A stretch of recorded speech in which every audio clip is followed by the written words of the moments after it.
Ever wonder why she lost interest even though you did everything right?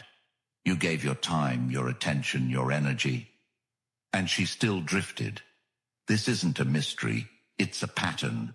And today, we're breaking that pattern forever. This message isn't just for your ears. It's for your dignity, your future. Men everywhere are walking around confused, disrespected, emotionally drained. Not because women are complicated, but because they've been lied to about what it means to be valuable. Right now, if you feel like you've been giving everything and still feel invisible, you're not alone. You're not broken. You're just missing the code. What I'm about to tell you will change everything. Not just in your love life, but in how every person sees and treats you. I created the most powerful guide ever written for men. The Stoic Relationship Blueprint for Men. Backed by 2,000 plus years of unshakable wisdom and brutal truth. This ebook is available now, but not for long. Click the link in the comments to grab it immediately. Now, let's get into the 4 things that kill your value in front of a woman, and what you must do to never be overlooked again. Number 1. Playing the nice guy. The worst part about playing the nice guy isn't that it doesn't work. It's that it works just enough to fool you into thinking it will eventually pay off, and that illusion is what traps so many men in quiet misery for years, even decades, convincing themselves that if they just stay patient, if they keep being accommodating, if they continue to swallow every ounce of frustration and doubt while nodding along to whatever is expected of them, that maybe, just maybe, she'll notice one day and finally return the devotion with equal desire. But she never does, not because she's cruel or shallow, but because she's wired to seek certainty and strength, and niceness without backbone is uncertainty disguised as virtue. A soft mask worn by men too afraid to stand in full truth, too afraid to lose what little connection they have, and so they become the emotional doormat, the ever-available standby, the sweet soul she can text at 2 a.m. when the man who actually excites her doesn't show up, and in that moment of use, you feel needed, and that fleeting need feeds the illusion that your approach is noble, but what you've built is not love. It's dependency built on emotional bribery, and the reason it breaks you isn't because you were rejected, but because deep down you know it wasn't real, that every yes you gave against your better judgment, every laugh at jokes you didn't find funny, every compliment you offered to avoid awkwardness, was not kindness but fear disguised as manners, and that fear whispers louder every time you watch her light up for the man who's nothing like you, the one who doesn't filter every word, the one who can walk away, the one who makes her feel something real. And as painful as it is, you have to face that you weren't loving her purely. You were loving her in hopes that it would buy you belonging, and that hope has made you small, reactive, needy, unable to be direct or decisive. And that's what eroded your presence. Not because you weren't good enough, but because you gave your worth away piecemeal, trying to earn what should have been mutual from the start. And every time you held your tongue when something crossed the line, every time you reshaped yourself into what you thought she wanted, every time you stood there silently swallowing disappointment instead of speaking what burned inside you, you trained both her and yourself to believe you didn't deserve more. And now you sit there confused, angry, broken-hearted, wondering why doing everything right still led to rejection. But you weren't rejected for being good. You were rejected for being forgettable, because niceness without depth, without strength, without the courage to lose, is not memorable. It's emotionally flat. It's invisible in a world where women are starving for men who can be kind without being weak, who can be tender without being afraid to lead. And this is where your shift must begin.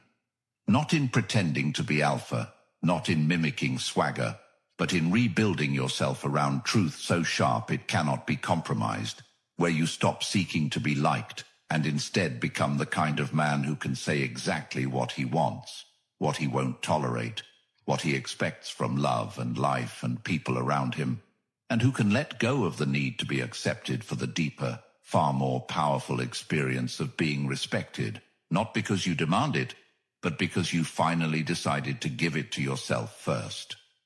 Number 2, weak boundaries. It's one of the most painful truths for a man to accept that the people around him, including the women he dates, treat him exactly how he's taught them to, not based on who he really is, but on what he allows without protest, on what he quietly endures in the name of peace. And over time, that endurance, that slow sacrifice of your instincts, becomes your cage, because what begins as flexibility quickly mutates into self-erasure. And every time you bite your tongue when disrespected, every time you let a friend joke too far, every time you rationalize flaky behavior, broken promises, or lack of effort from anyone close to you, especially her, what you're really doing is sending out a signal that says, I won't fight for myself. And that signal doesn't make people like you more. It makes them see you as dispensable, someone they can dismiss without consequence. And while you might think you're being mature or non-confrontational, what's actually happening is the erosion of your identity. And she sees it clearer than you do, because women are masters at sensing inconsistency in men. They may not articulate it, but they feel when your energy shifts from grounded to compromised, when your yes means nothing because it's always yes, when your no is just a delayed yes waiting for her reaction. And once she realizes that you can be pushed, guilted, manipulated, or talked out of your own values, it's over. Not instantly, but slowly and irreversibly, because what began as interest turns into disdain. And it doesn't matter how kind or thoughtful you are if your foundation is weak, because no one can feel safe with someone who won't protect themselves. And the worst part is that it doesn't always come from cowardice. Sometimes it comes from conditioning, from years of being taught to be agreeable, to never offend, to keep things calm and polite. But what that creates is a man who's easy to talk over, easy to interrupt, easy to overlook. A man who slowly gets used to making himself small just to avoid rocking the boat. And the longer you live that way, the more your inner world screams at you with anxiety and confusion, because deep down you know something is wrong. You weren't born passive. You were trained into it, trained to be overly understanding even when you're being taken advantage of, trained to avoid standing tall in case someone walks away. And what you don't realize is that every person who stays because you bend isn't really choosing you. They're choosing the version of you that's easiest for them to use. And eventually, your resentment will rise, not just towards them, but towards yourself, because you'll start noticing how drained you are after every interaction, how you feel invisible even when surrounded by people, how your relationships feel like obligations instead of connections, and you'll start blaming them. But the truth is that they're just following the rules you taught them. Rules like, I'll always say yes, or you can disrespect me without apology, or I'll tolerate anything to keep you around.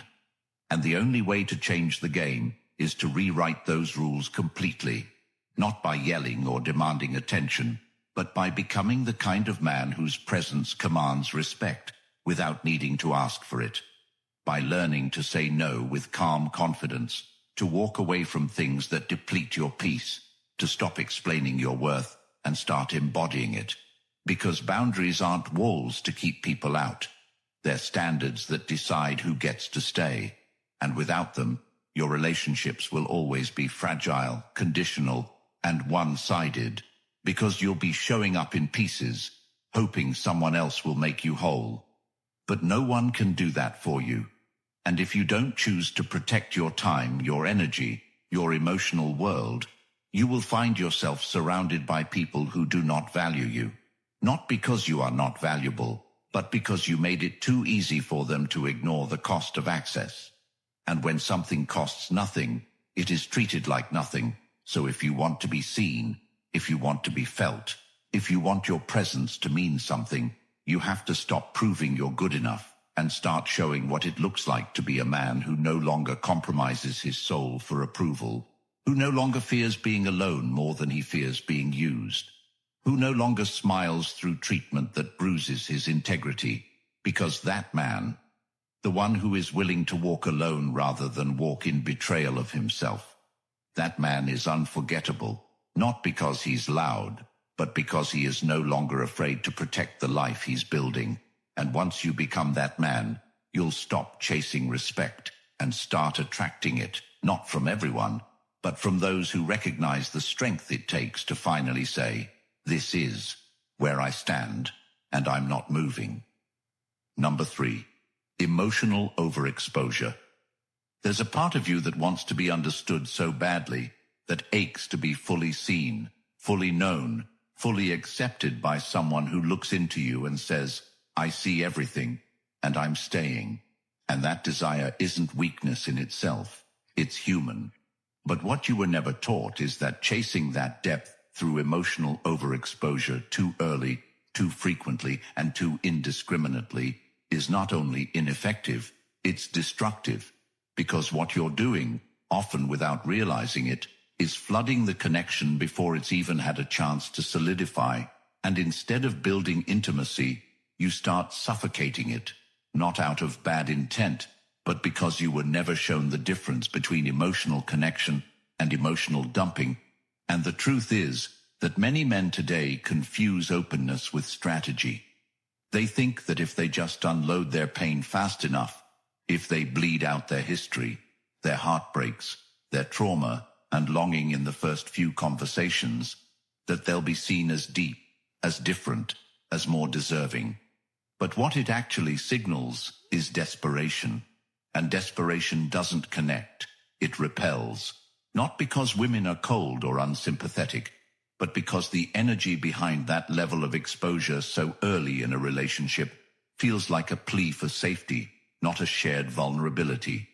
And when you do that, you don't create trust. You create weight, and while you're trying to connect, what she feels is pressure, emotional responsibility, an unearned intimacy that now demands her to carry something you haven't even processed yourself. And she didn't sign up to rescue someone from the wreckage of their past, and that might sting to hear, but it's necessary because you've been taught to believe that being vulnerable equals being loved. But vulnerability isn't valuable if it's indiscriminate. It's not strength if it's scattered. It's not connection if it's used to fast-track affection. And while you think you're sharing your soul, what she sees is a man who hasn't yet learned to hold himself. And that is terrifying, not because she's heartless, but because it tells her one thing: that if she falls apart, you won't be able to stand for either of you. And that knowledge kills attraction, not because of what you've felt or survived, but because of how you framed it. Because being emotionally present is not the same as being emotionally exposed.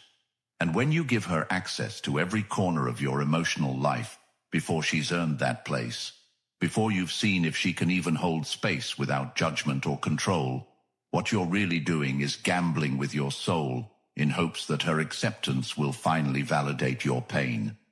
But no woman, no matter how caring, no matter how strong, can heal a man who keeps handing out his broken pieces as invitations to be loved. Because real love doesn't bloom under emotional pressure, it blooms under emotional integrity. And that means learning to process before you pour, learning to self-soothe before you seek support, learning to feel deeply without leaking it all over someone else. And you might think that's cold, but it's the opposite. It's power, it's mastery, it's leadership. And every man who learns this becomes emotionally magnetic, because he is not reactive, not overflowing, not flailing for validation. He is grounded, and from that grounded place, when he does choose to share, slowly, deliberately, intentionally, it hits differently. It lands as truth, not noise.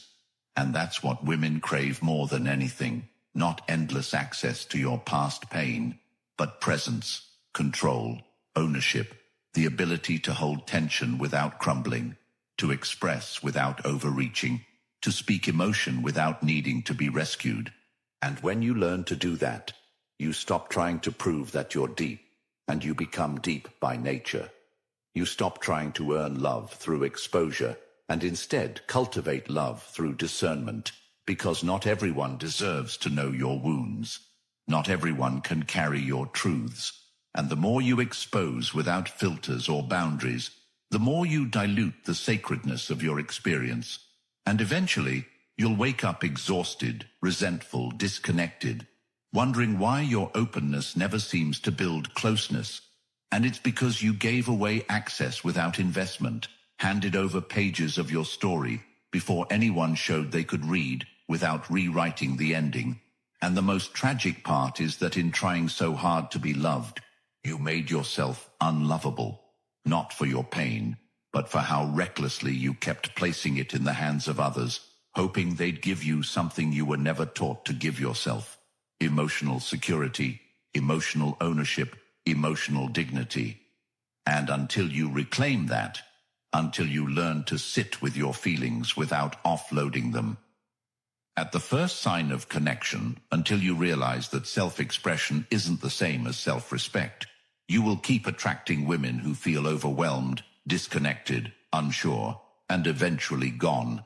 Not because you were too much, but because you were never taught how to be just enough in your expression, to intrigue, to invite, to connect without collapsing. And that skill, that control, that maturity, it doesn't come from avoiding emotion. It comes from refining how you share it, who you share it with, and why. And when you master that, when you learn to carry your emotional weight with intention, with strength, with clarity, you stop seeking love and you start creating it. Number 4, lacking purpose. There's a quiet misery that creeps into a man's life when he wakes up each day with no direction, no structure, no pursuit that stretches him beyond survival. And it's not loud. It doesn't scream or announce itself. It simply shows up in everything he does, in how long he sleeps, in how often he scrolls, in how he starts things and never finishes, in how quickly he abandons difficult goals and replaces them with cheap pleasures. And the tragedy isn't just that he's wasting time, it's that he's slowly forgetting who he is. Because when a man lives without purpose, he doesn't just lose drive, he loses identity.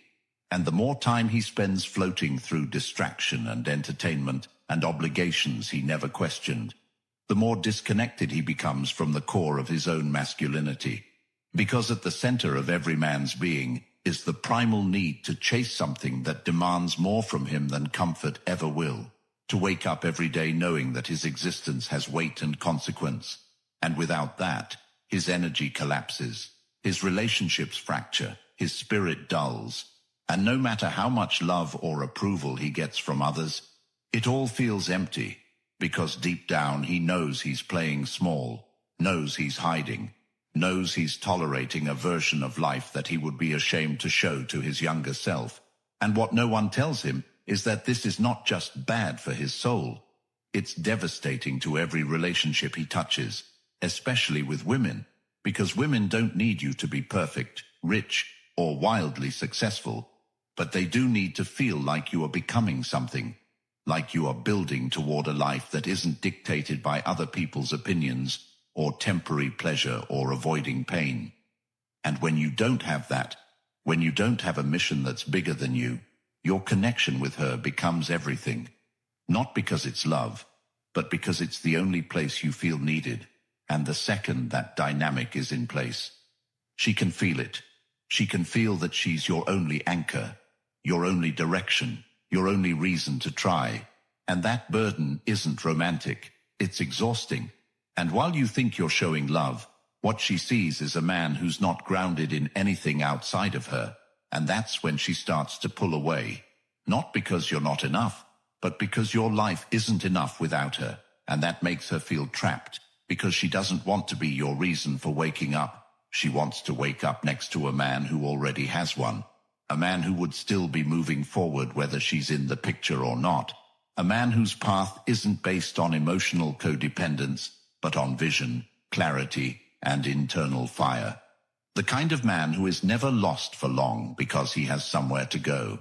And that doesn't mean you need to know exactly what your calling is right now, but it does mean you need to be in pursuit, in motion, in growth. And if you're waiting for motivation to strike before you act, you've already lost, because purpose isn't found. It's forged, it's chosen, it's earned through movement, commitment, trial, failure, and correction. And if your days are just passing by with no rhythm, no structure, no hunger to create or contribute or conquer something worthwhile, then your self-worth will continue to deteriorate, no matter how many affirmations you say or how much validation you seek, because men don't build confidence from comfort.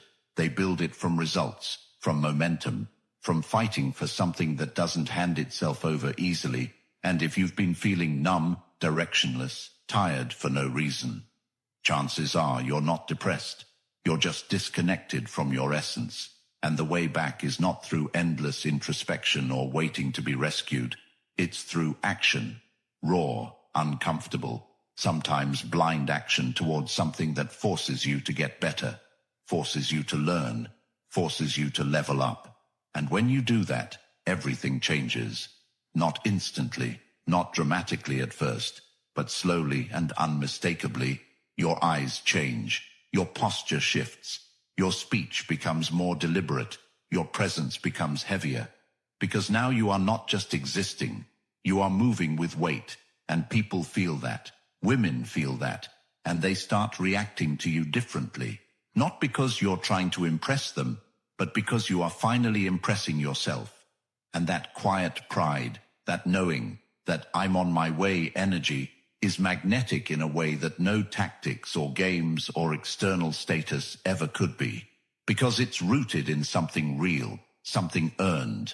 And that's the man who no longer needs to chase anything, because he knows that everything worth having will eventually cross paths with his purpose if he stays the course.